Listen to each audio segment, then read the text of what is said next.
अखण्डमण्डलाकारं व्याप्तने येन चराचरं तत्पदं दर्शितं तस्मै श्री गुरुदेव नमः। तस्मै श्री गुरुदेव नमः। प्रेम से बोलिए श्री सद्गुरुदेव महाराज की जय। जगत जननी श्री माता जी की जय। आज के हमारे इस वीकली सत्संग में जुड़े हुए सभी महानुभावों का स्वागत करता हूं और सर्वप्रथम हमारे साथ जुड़े हुए महात्मा भाइयों का मैं सादर प्रणाम करता हूं। हमारे इस प्रोग्राम को शुरू करने के लिए हम आमंत्रित करेंगे आज नेपाल से श्री गणेश भंडारी जी और उनकी टीम।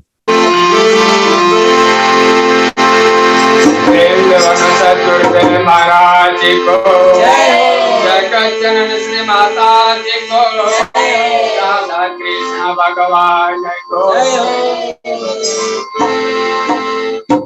गुरु ब्रह्मा गुरु विष्णु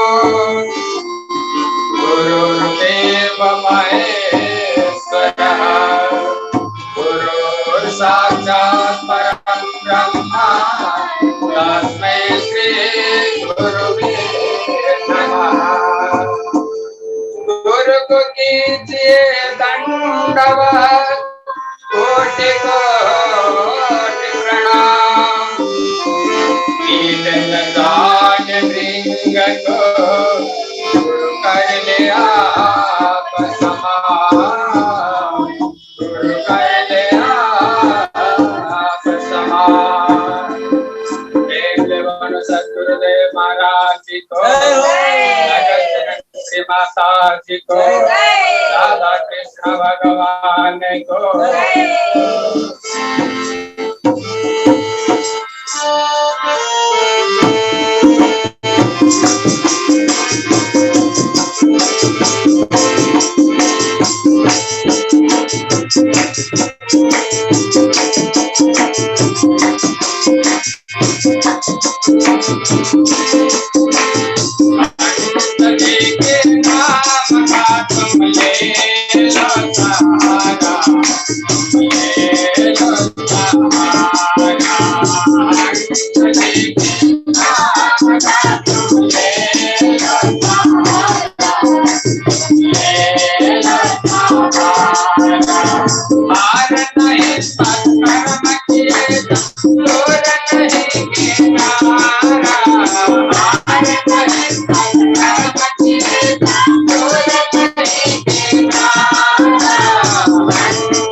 आनंद कंद भगवान को सद्गुरुदेव महाराज को बोलिए आनंद कंद भगवान की जय। गणेश भंडारी जी ने जबरदस्त ऊर्जा के साथ उन्होंने भजन गाया है। मेरा विशेष ध्यान था आपके ढोलक वादक पर।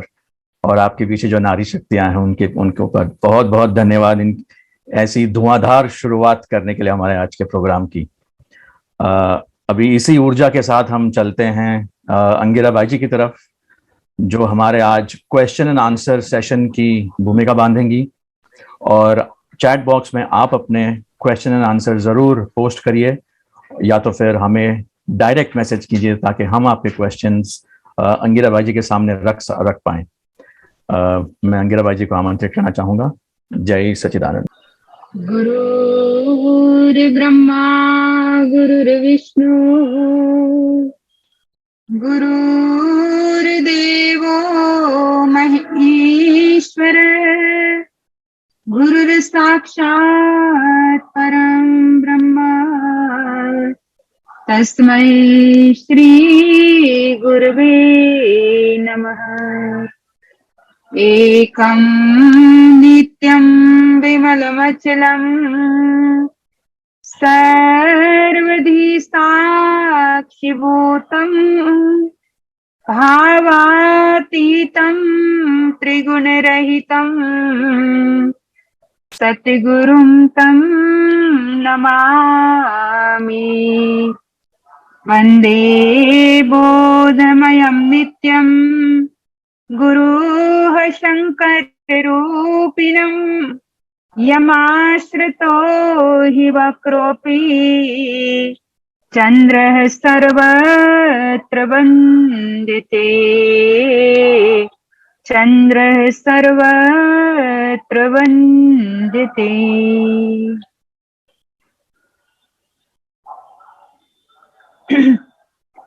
बोली श्री सद्गुरुदेव महाराज की जय। परमाराध्य जगज्जननी श्री माता जी की जय। श्री कृष्ण कन्हैया लाल की जय। श्री रामचंद्र भगवान की जय। सनातन धर्म की जय। आदरणीय उपस्थित सभी जूम के द्वारा जुड़े हुए प्रेमी सज्जनों, भक्तिमती माताओं तथा बहनों, यूएई के इस वीकली सत्संग में श्री गुरु महाराज जी के श्री चरण कमलों की कृपा से हमें हर शुक्रवार को प्रभु के गुणगान गाने का सुअवसर प्राप्त होता है। और अभी अभी जो भजन सुना, श्रीहंस जी के नाम का तुम ले लो सहारा, हार न हिम्मत कर्म किए जा, दूर नहीं है किनारा। उस भजन में इतनी सुंदर बात कही कि भक्ति की शक्ति से है भगवान बिहारे, सावित्री ने यम से पति के प्राण उबारे, जिंदा कर दिया सत्यवान को मरने पर दोबारा। भक्ति की शक्ति अनंत है। भक्ति की शक्ति का कोई पारावार नहीं है, कोई पार नहीं पा सकता उसे, क्योंकि इसी भक्ति की शक्ति से प्रभु भी बंधे हुए, खींचे हुए, दौड़े हुए चले आते हैं। यही प्रभु की और भक्ति की शक्ति थी जो सावित्री ने यम से लड़ करके, यमराज से लड़ करके अपने पति के प्राण को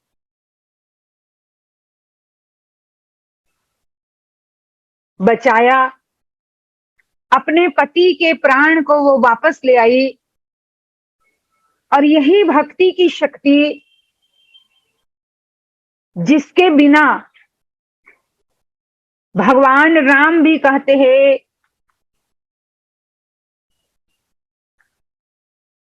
भक्तिहीन विरंची की न होई, सब जीवहु सम प्रिय मम सोई। और भक्तिवंत अति नीचे हु प्राणी, मोहे प्राण प्रिय अस्मम बानी।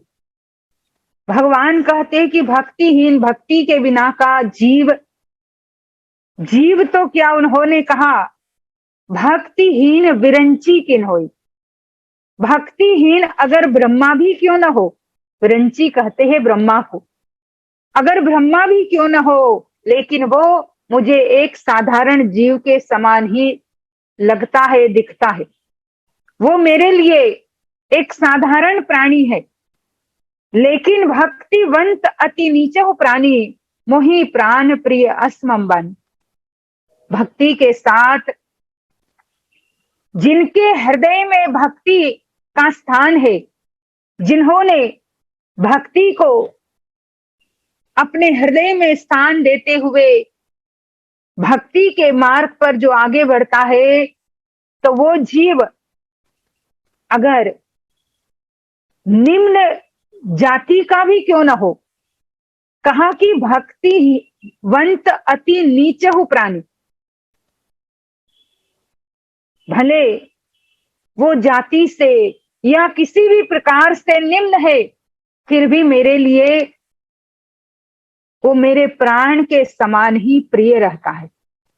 तो भक्ति की शक्ति ही संसार में सबसे उत्तम बताई। तभी तो जब भगवान राम कागभुसुंडी जी के ऊपर प्रसन्न हुए और कागभुसुंडी जी को कहा कि वरदान मांगो, उत्तरकांड में इसका बहुत सुंदर वर्णन बताया तुलसीदास जी के द्वारा। और कहते हैं, कागभुसुंडी मांगु वर, अति प्रसन्न मोहि जानी, अनिमादिक सिद्धि अपर रिधि, मोक्ष सकल सुख खानी। हे कागभुसुंडी, वरदान मांगो, तुम्हें अनिमादिक सिद्धि, रिद्धि, मोक्ष, स्वर्ग, जो भी सुख चाहिए वो तुम मांग लो, क्योंकि मैं तुम पर प्रसन्न हूं। और तब कागभुसुंडी जी गरुड़ जी को कहते हैं, गरुड़, उस समय मैं बहुत खुश हुआ, लेकिन उसी प्रसन्नता के दौरान अचानक मेरे मन में ये विचार उत्पन्न हुआ कि भगवान मेरे ऊपर प्रसन्न हुए, भगवान ने मुझे रिद्धि, सिद्धि, स्वर्ग, मोक्ष, सब सुख देने की बात तो कही, लेकिन प्रभु कह देन सकल सुख सही, भक्ति आपनी देन न कही। भगवान ने सब कुछ तो देने के लिए कहा, मैं बहुत भाग्यशाली हूं, लेकिन कहीं पर भी भगवान ने ये नहीं कहा कि तुम मेरी भक्ति को ले लो, तुम्हें मेरी भक्ति चाहिए तो तुम वो मांग लो। भक्ति का तो नाम ही भगवान ने नहीं लिया।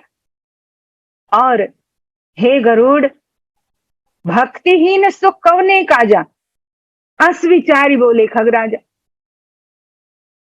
वो कहते हैं कि भक्तिहीन व्यक्ति के पास भले चाहे कितने भी सुख हो, चाहे मोक्ष, स्वर्ग, संसार के भौतिक या अनेकों प्रकार के सुख हो, जिन सुखों की बात हम धर्म ग्रंथों में पढ़ते हैं और जिन सुखों के द्वारा जीव अपने भौतिक इच्छाओं को पूर्ण करता है, वो सारे सुख मिलने के बाद भी उन सुखों का क्या किया जाए जिस सुख में प्रभु की भक्ति छुपी न हो, जिस सुख में संसार में जो एक सूक्ष्म शक्ति सारे जगत को चला रही है, सारे जगत को जिस एक सूक्ष्म शक्ति ने धारण कर रखा है, अगर वही हम नहीं जानते, उससे अगर हमारा नाता नहीं जुड़ा, तो कहा कि भक्तिवंत व्यक्ति मुझे प्राण से प्रिय है, लेकिन यहाँ कहा गया उत्तरकांड में कि उसके बिना तो सारे सुख बेकार है। यही बात तो तुलसीदास जी लिखते हैं कि श्रुति पुराण सदग्रंथ कहा ही, रघुपति भक्ति बिना सुख नाही। कमठ पीठ जामहि बरुबारा, बंध्या सुत बरु काहू ही मारा। हिमते प्रगट अनल बरु होई, विमुख राम सुख पावन कोई। कि बर्फ में से अग्नि प्रकट होना ये असंभव है, लेकिन ये भी पॉसिबल हो सकता है। जो इम्पॉसिबल चीजें है वो भी पॉसिबल हो सकती है, लेकिन बिना भक्ति के, बिना प्रभु की शक्ति को जाने जीव अगर सुख की आशा करे तो उसे और भौतिक जगत के सुख तो मिल सकते हैं जो क्षणिक होते हैं, जो क्षण भंगुर होते हैं, लेकिन शाश्वत सुख जिसे अखंड आनंद कहते हैं वो कभी प्राप्त नहीं होता। यहां तक हमारे ऋषि लोगों ने उपनिषद में कह दिया कि यदा चर्म वदाकाशम वेष्टिष्यन्ति मानवा तदा देवं विज्ञाय दुःखस्यान्तो भविष्यति। कि आकाश को चमड़े की तरह लपेटना ये असंभव है, लेकिन ये भी संभव हो सकता है, इसे भी संभव किया जा सकता है। लेकिन प्रभु को जाने बिना, प्रभु की भक्ति के बिना दुःखस्यान्तो भविष्यति, दुख से मुक्ति पाना ये इम्पॉसिबल है।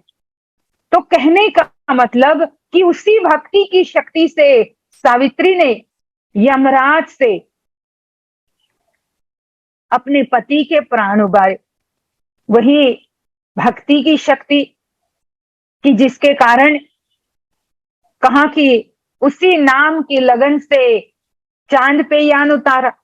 ये जो कुछ भी हम सुनते हैं, वैज्ञानिक जो भी उपलब्धियां आज हम पढ़ते हैं या न्यूज में सुनते हैं, ये सब साइंस तभी इन उपलब्धियों को प्राप्त कर पाया जब वो नाम की शक्ति, वो प्रभु की भक्ति की श्वासों की शक्ति सबके अंदर रम रही है। लेकिन जीव उस नाम की शक्ति से अनभिज्ञ है, और अनभिज्ञ होने के कारण ही व्यक्ति सोचता है कि भाई ये सब कुछ मेरी अपनी बुद्धि से, मेरे अपने दिमाग से चल रहा है। पर हमारे ज्ञानी लोग कहते हैं ये हमारी बुद्धि, हमारा दिमाग, इससे कुछ भी नहीं चल रहा है। अगर इसमें वो नाम की परम शक्ति जो प्राण में छुपी हुई है, अगर ये प्राण ही न रहे तो ये सब कुछ हम कर ही नहीं पाएंगे। तो संत ज्ञानी लोग कहते हैं कि उसी तत्व को जानना, उसी तत्व से अपने मन का मेल करना, उसी तत्व से अपने मन का नाता जोड़ना, उससे भक्ति कहा जाता है। और वही भक्ति का ज्ञान समय समय पर सदगुरु आकर के कराते हैं। ये भी जो प्लेटफॉर्म हम हर शुक्रवार को यूज करते हैं, ये सदगुरुदेव श्री सतपाल जी महाराज की प्रेरणा से ही प्रेमी भक्तों के मन में एक ऐसी भावना जागृत हुई कि जो हम संसार में, विश्व भर में जो लोग उस तत्व से अनजान है, उस शक्ति से अनजान है, उसे संदेश दिया जाए। और इसीलिए ही हर शुक्रवार को हमारे प्रेमी भक्त लोग इस प्लेटफॉर्म को ऑन करके हम सभी लोगों के लिए एक सरलता से, कोई कुछ भी नहीं करना, और एक सरलता के द्वारा अपने घर में बैठे बैठे हमें इस भक्ति के शक्ति का संदेश मिलता रहता है। तो ये बहुत बड़ी बात है कि सदगुरुदेव श्री सतपाल जी महाराज की प्रेरणा से जो ये कार्य हो रहा है, और गुरु महाराज जी जो जनमानस को एक ही प्लेटफॉर्म पर बिठा करके एक शक्ति से जोड़ना चाहते हैं तो उस तत्व को हमें अपने जीवन में जानना है, उसका अनुभव करना है, और इसीलिए ही ये मनुष्य जीवन हमें प्राप्त हुआ है। तो मैं सभी लोगों को यही कहूंगी कि उस तत्व को अपने हृदय मंदिर में पहचाने, उस सत्य शक्ति को अपने मन मंदिर में पहचाने, खाली उसके बारे में सुने ही नहीं। जिसके लिए कहा श्रीहंस जी के नाम का तुम ले लो सहारा, हार न हिम्मत कर्म किए जा, दूर नहीं है किनारा। अगर उस नाम का सहारा लिया, हंस के नाम का, हंस कहते हैं आत्मा को, और आत्मा का जो नाम है, आत्मा के अंदर जो छुपा हुआ नाम है, उसका सहारा लेने की बात कही। और जो उसका सहारा लेते हुए आगे बढ़ता है तो वो कभी भी अपने जीवन पथ पर हिम्मत नहीं हारता, और जो हिम्मत नहीं हारता वही तो अपने लक्ष्य को प्राप्त करता है। तो हम सभी लोगों का यही कर्तव्य बनता है कि हम मनुष्य योनि को प्राप्त करके उस सत्य से अपने मन को जोड़ने की, उससे अपने मन को उस सत्य के साथ जोड़ करके अपने जीवन में इस सत्य की अनुभूति प्राप्त करे। तो इतना कह करके मैं अपने विचारों को विराम देती हूँ। आगे का कार्यक्रम आप सभी लोगों के सामने रखा जाएगा, आप सभी लोग आगे के कार्यक्रम से लाभ प्राप्त करेंगे। बोलिए श्री सद्गुरुदेव महाराज की जय। आदि शक्ति जगत जननी श्री माता जी की जय। सद्गुरुदेव महाराज की जय।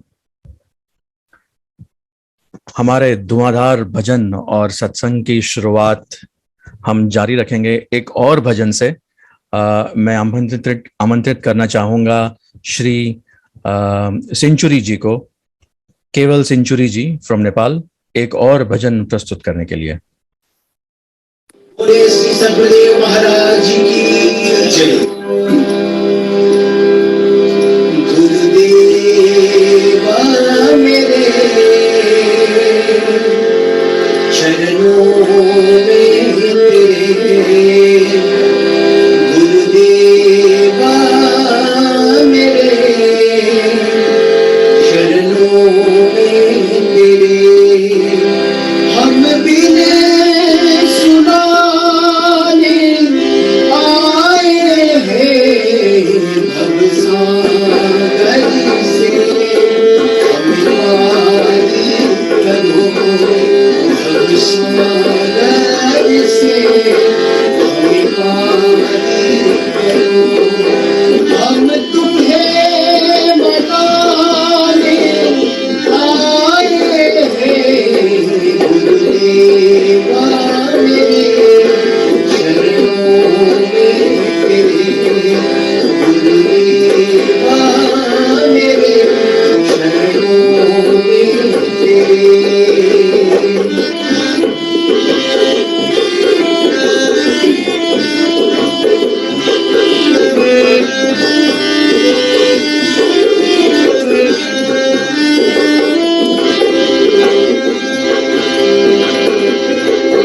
ब्रह्मा विष्णु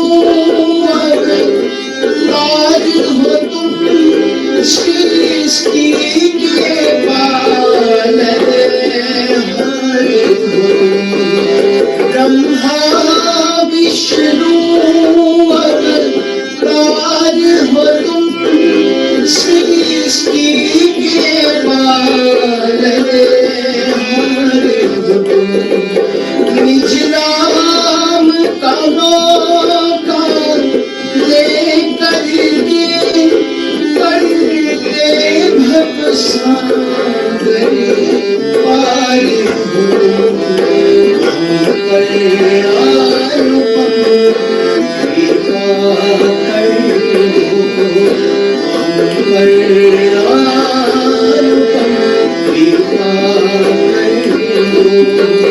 ये अर्ज सुनाने आए हैं गुरुदेवा मेरे चरणों में तेरे।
मेरे अर्ज सुनाने आए गुरुदेवा मेरे शरणों में तेरे गुरुदेवा मेरे शरणों में तेरे गुरुदेवा मेरे शरणों में तेरे। प्रेम से बोलिए श्री सद्गुरुदेव महाराज की जय। बहुत बहुत धन्यवाद सिंचुरी जी। एक quick correction, Sinchuri ji is not from Nepal, he is from Darjeeling. Thank you Sinchuri ji, आपने बहुत ही मधुर भजन प्रस्तुत किया। इस भजन के बाद हम फिर चलते हैं हमारी अपनी अंगिरा बाई जी की तरफ, जो हमारे इस क्वेश्चन एंड आंसर सेशन की मुख्य हैं आज।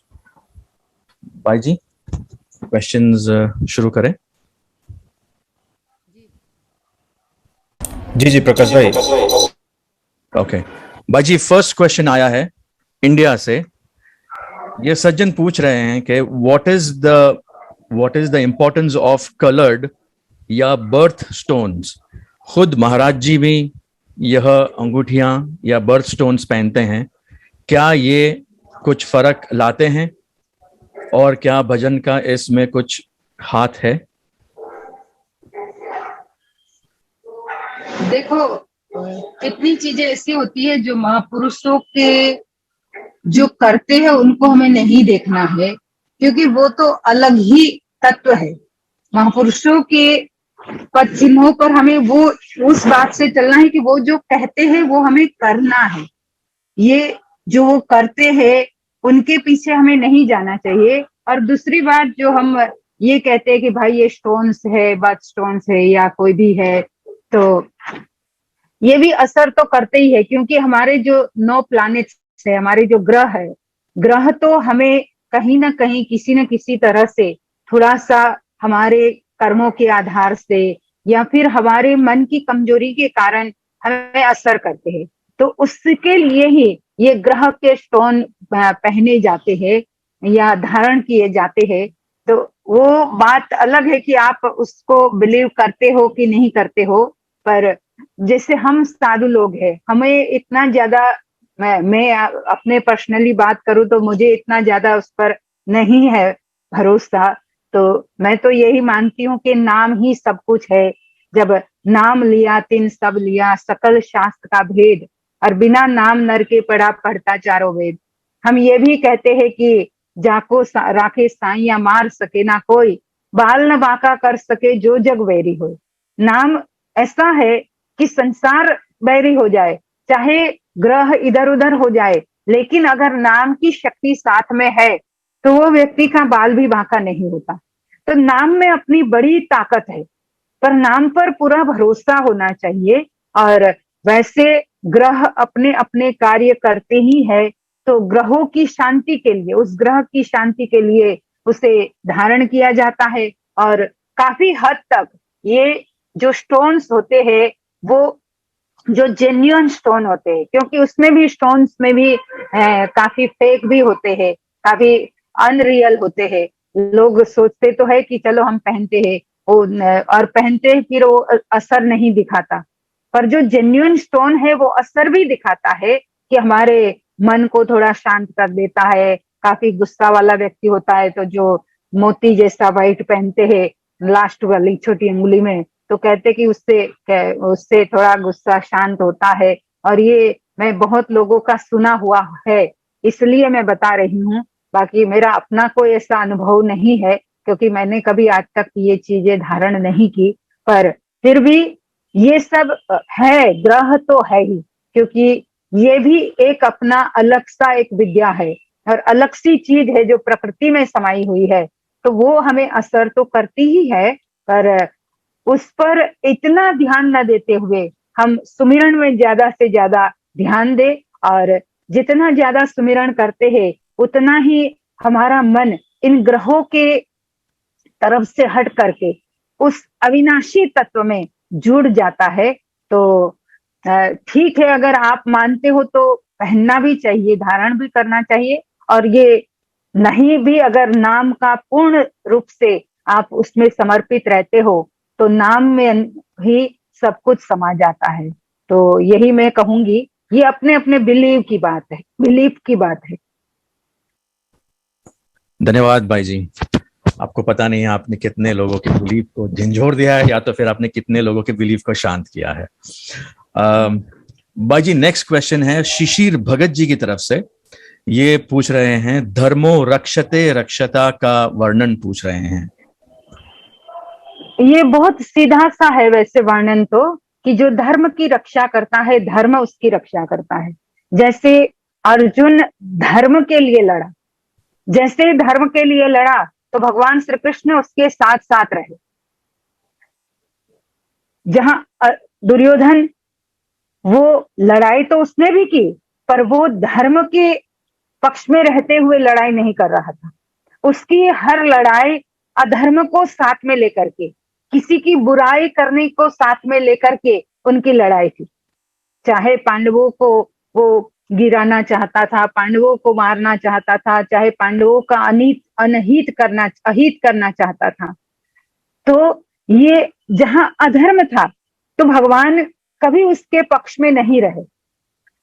परमात्मा जो है वो धर्म की आधारशिला होती है, धर्म का पूर्ण स्वरूप होते हैं।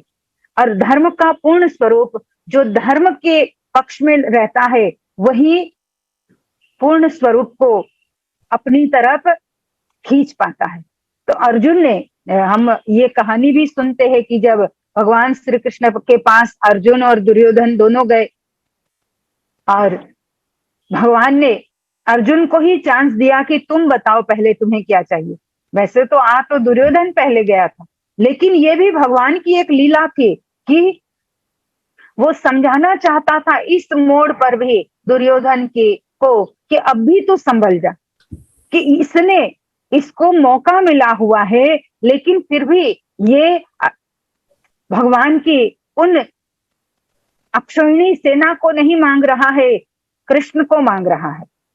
तब भी दुर्योधन, उसके मन में कोई ऐसी हलचल पैदा ही नहीं हुई, उल्टा वो खुश हुआ कि इन्होंने तो अपने आप ही अकेले निहत्थे कृष्ण को मांग लिया, अब पूरी सेना मेरे साथ आ गई।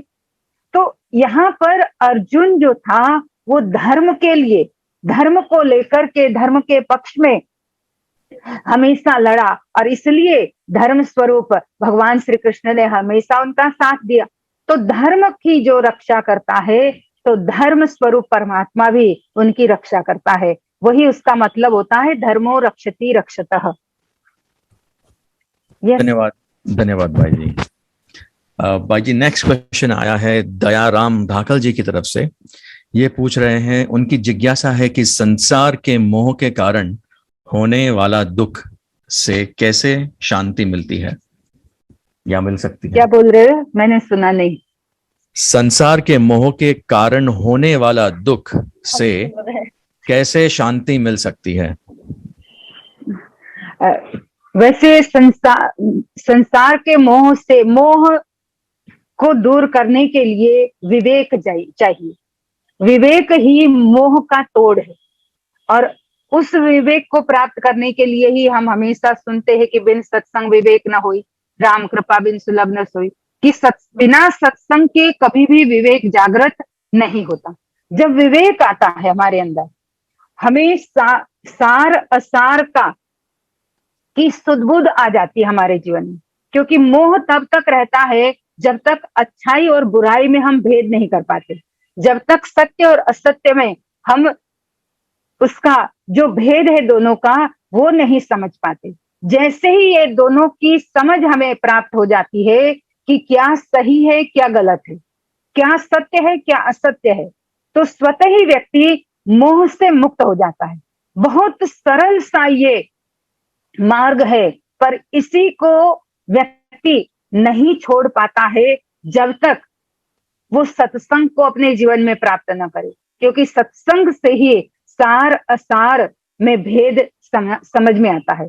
तभी तो तुलसीदास जी कहते हैं कि सुनी समुझई जन मुदित मन मज्जहि अति अनुराग, लह ही चार फल अछत तनु साधु समाज प्रयाग। उन्होंने ये बात भी की कि जड़ चेतन गुण दोषमय विश्व किन्न करतार, संत हंस गुण गह ही पाए परिहरी वारी विकार। उन्होंने कहा कि सत्संग जो होता है वो ऐसी चीज है जिससे हंस के गुण व्यक्ति प्राप्त कर सकता है, और जैसे ही हंस के गुण हमारे अंदर आ जाते हैं तो हम दूध और पानी में भेद करना सीख जाएंगे, और जैसे दूध और पानी में भेद करना सीख गए तो फिर हंस दूध को ग्रहण करता है और पानी को स्वतः ही वो छोड़ देता है। हमारे ज्ञानी लोग भी यही कहते, उपनिषदों में भी इस बात को लिखा हुआ है कि हंसो श्वेतः बको श्वेतः का भेद हंस बकयो हो, नीर क्षीर विवेकेन हंसो हंस बको बकः।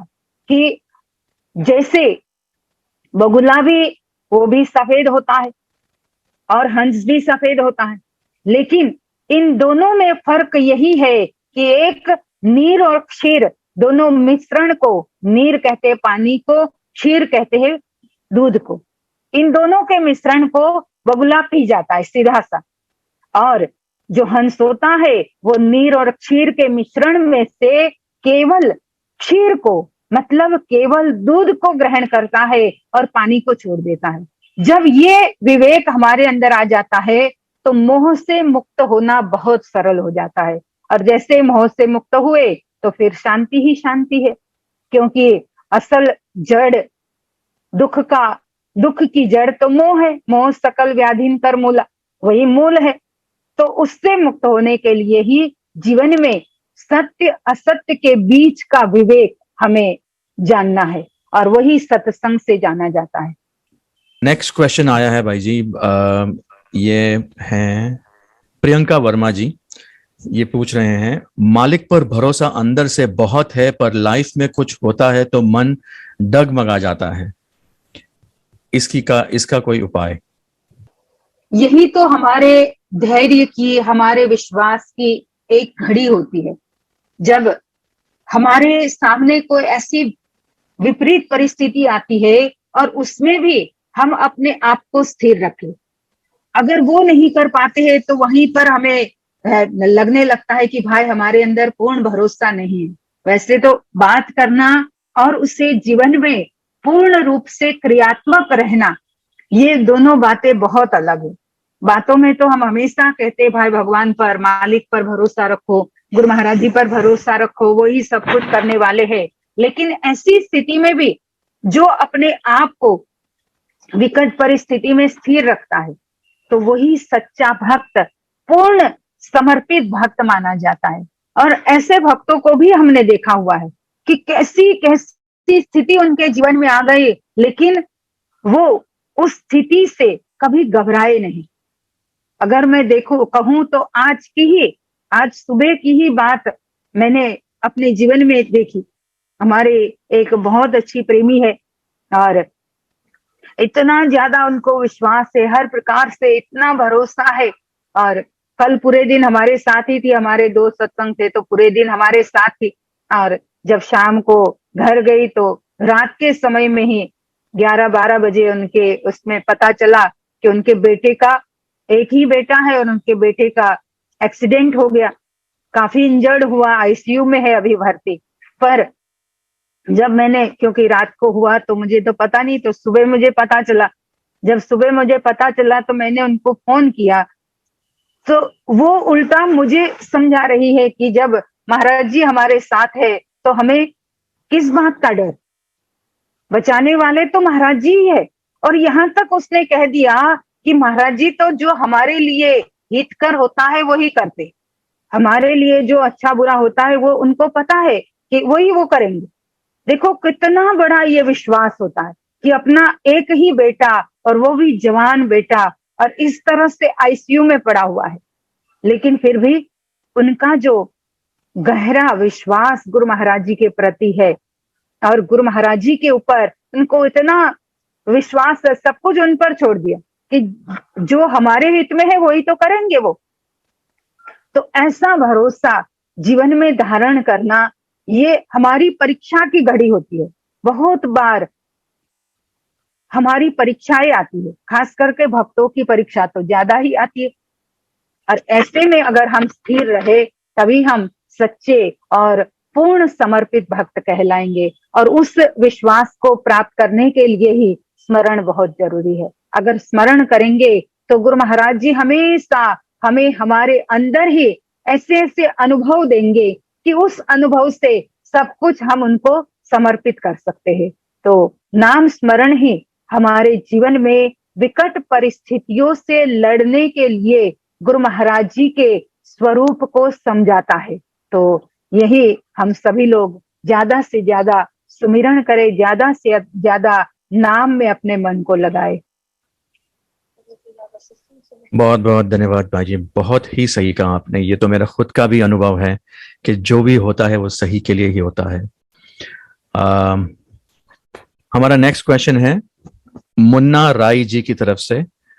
उनका आई थिंक कुछ अनुभव है। वो कह रही हैं, एक 11 वर्ष की लड़की के ऊपर देवी आई और अचानक से अलग अलग लैंग्वेजेस बोलने लगते हैं। कभी हनुमान बन जाती हैं तो कभी शिव जी हो जाती हैं। ऐसा क्यों होता है?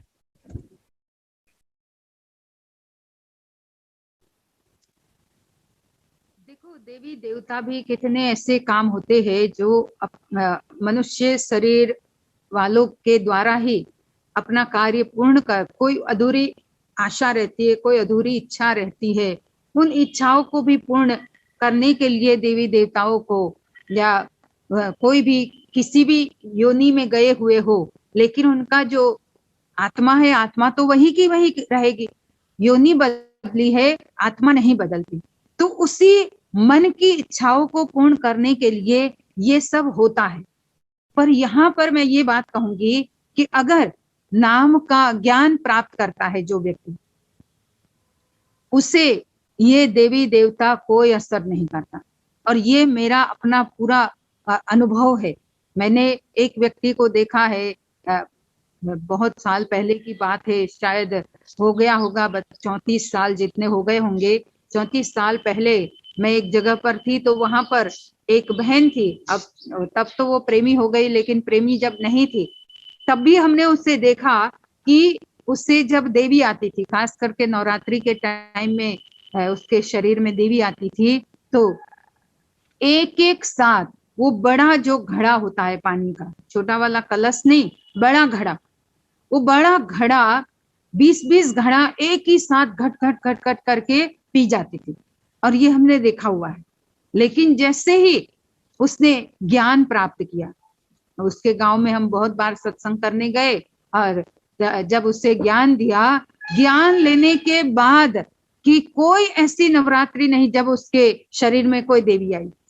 जैसे ज्ञान लिया वो देवी हट गई वहां से, क्योंकि वहां पर नाम जो है, नाम तो हर देवी देवताओं के ऊपर भी है, क्योंकि सारा संसार ही तो नाम से चल रहा है।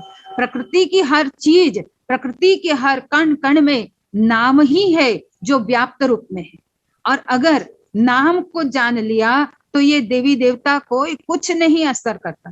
तो अभी तो वो लड़की छोटी है, हो सकता है उसके कुछ पिछले जन्म के कुछ ऐसे संस्कार है, कुछ ऐसी उसकी डिजायर्स रह गई है पिछले जन्म की, जो मन के किसी कोने में हमेशा रहती है, और उसके द्वारा ही ये सब देवी देवता आते हैं शरीर में। तो अभी छोटी है, जैसे ही थोड़ी बड़ी होगी, ज्ञान लेगी, तो ज्ञान लेने से सारा जो ये सब कुछ है ये खत्म हो जाता है। तो ज्ञान ही सर्वोपरि है। ज्ञान यज्ञ, जो मैं बहुत बार कहती हूँ कि हर चीज ज्ञान यज्ञ में समाहित हो जाती है।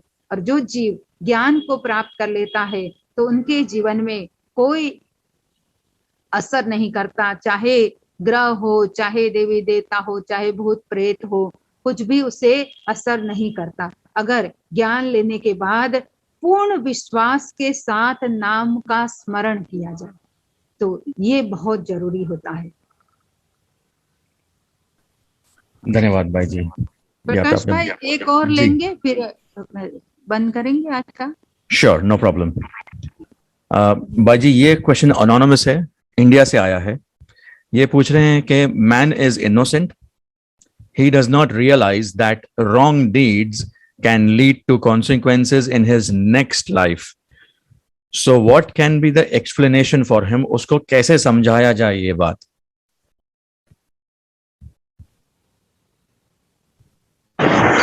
देखो, वैसे तो हम मनुष्य को बुद्धिजीवी प्राणी कहा जाता है। हम अपनी बुद्धि को यूज कर सकते हैं, हमारे दिमाग को हम यूज कर सकते हैं।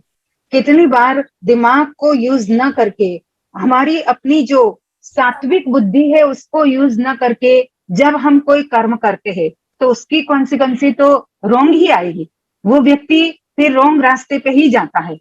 तो हमारे ज्ञानी लोग कहते हैं कि कोई भी कार्य करो, उस कार्य को हमें पूर्ण बुद्धि को यूज करते हुए, और वो भी सात्विक बुद्धि को यूज करते हुए कार्य करना चाहिए, कर्म करना चाहिए। और तभी तो बहुत बार हमें अपने घर में भी ये सिखाया जाता है कि भाई सोच समझ करके काम करना, सोच समझ करके तुम अपना कदम आगे बढ़ाना।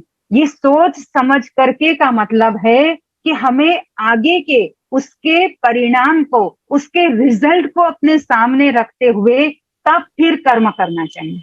जो व्यक्ति रिजल्ट को सामने रख करके तब फिर कर्म में अपना कदम आगे बढ़ाता है तो कभी बुरा काम नहीं करता, फिर वो इनोसेंट हो या इनोसेंस में भी कोई कभी गलत नहीं करता है, और कभी उससे फिर पछताना भी नहीं पड़ता है। और इसलिए सत्संग भी तो हमें यही सिखाता है कि भाई विचार करो, विचार करने की बार बार बात कही जाती है, मनन करने की बात की जाती है। कितनी बार हमें कहा जाता है कि जैसे गाय भैंस जुगाली करते हैं, ऐसे हम भी अपने कर्मों की जुगाली करें। अपने कर्म अगर करने भी है, उसको भी पहले उसका जुगाली करके, चिंतन करके उसका रस निकाले और तब उस कर्म को करे, तो उससे कभी भी हमारे जीवन में हमें पछताने की नौबत नहीं आएगी। और ये बहुत बहुत जरूरी है हमारे मनुष्य जीवन में। और इसीलिए भगवान ने हमें अलग से एक बुद्धि का कोना दिया हुआ है, और पशु पक्षी में वो बात नहीं है, वो कोना नहीं है। वो अपना हित अहित तो जानते हैं, लेकिन जो अलग से बुद्धि को यूज करते हुए जो अपने कर्म किए जाए वो उनमें नहीं है, वो हम में है। तो हमें उसका पूरा पूरा यूज करते हुए अपने कर्मों का छानबीन और कर्मों के रिजल्ट को छानबीन करके तब फिर कर्म करने चाहिए।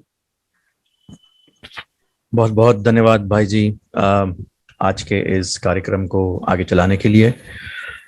हम हमारे इस कार्यक्रम के पड़ाव पे आ गए हैं। एक छोटी सी आरती के साथ इस प्रोग्राम को एंड करेंगे।